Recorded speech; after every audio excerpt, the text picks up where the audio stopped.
Pinagtultuloy, iti pinagraira iti sakit a dengue, iti taan na panunutan iti JTC Group of Companies. Gagayon donar iti dara, babaeng kindi kiti empleyado da, kindi kiti mayat, nga gindonar pay. Pinagtinulong iti Philippine Red Cross, Bican Chapter, ken JTC Group of Companies. Balaygi amay sisiyangkat, iti pinagidonate iti dara, dagiti empleyado iti nasaong nga companies. Nga addaan iti tema, nga give blood, save life. Segon ken ti Presidente iti JTC, Mr. Steve Javier, gapo iti pinagtultuloy iti pinagraira iti sakit a dengue, ken kang runaan na, iti basit a supply iti dara. So dita na panunutan da nga, agiyon donar, iti dara tapno makatulong, damit dagiti biktima, iti natakamat a sakit. Kapo dati pinagraira ti dengue dito yung probinsya tayo na panunutan ti JTC Group of Companies nga babayan kita empleados nga nunyamit may tulong ti JTC.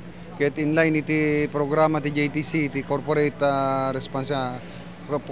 social responsibility na panunot mi nga mga rami diti bloodletting ket coordinate mi ti Red Cross ket na-advise mi ti Red Cross nga nasisiat dayjay hangari minsanan. Kasi actually no minsanan aduti employee ti JTC ket no minsanan ito nga mindara ket ad expiration na. Aglalo da kiti ma-process nga platelets 5 days lang. Ket up to now agkurkurang palaing supply tayo. Ito Philippine Red Cross ta may sanap nga director ti Philippine Red Cross. Ket napanunod ti JTC Group of Companies nga i-schedule di kiti empleyado mi. So nga nagdamag kami di kiti ag-volunteer nga ag-commit nga agdonar ket so far da inem nga weeksen nga empleyado nga agdonaren. Tinamayan tayo ket every week 20 nga JTC employees ket we are hoping makaguyo-guyo tayo ti additional nga 20 nga iti public kuma. Iti met pinakisarsarita iti press corps, iti maysa nga empleyado ti JTC, amanagan iti Jan Ayala, ket deti pelangted na iti bukod na adara, ket dakkel iti namnaman na makatulong. Tapno makatulong kami di na makapatidengge sir. Apalaos met iti yaman iti Philippine Red Cross Medtech ani Leo Horado iti daytoy a programa taam muna met adakel tulong iti opisina da.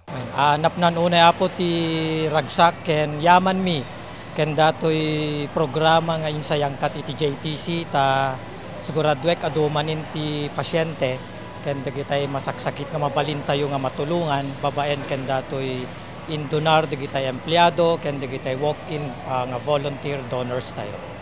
So ditang alalukoy na tayo nga rod, iti presidente iti nasaong nga korporasyon, nga agi-donate iti dara. Kumapay natin nga tsansa nga agawis, ka nagkumbidar, kaya di kakailian tayo, kaprobinsyahan tayo, no kaya't nga tumulong, iti dito supply iti dara para iti dengue, kaya't umay dalay nga po dito yung JTC.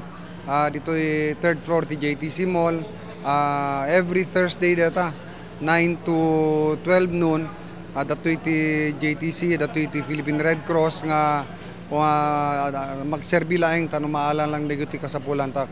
Amutay amin nga haalan dito yung probinsya tayo, nagado nga luglugaren ti outbreak ti dengue. Ket we are hoping nga dati aramidan ti JTC Group of Companies ket mesa lang nga ganwat nga makatulong met para ti pagsayatan ti probinsya tayo.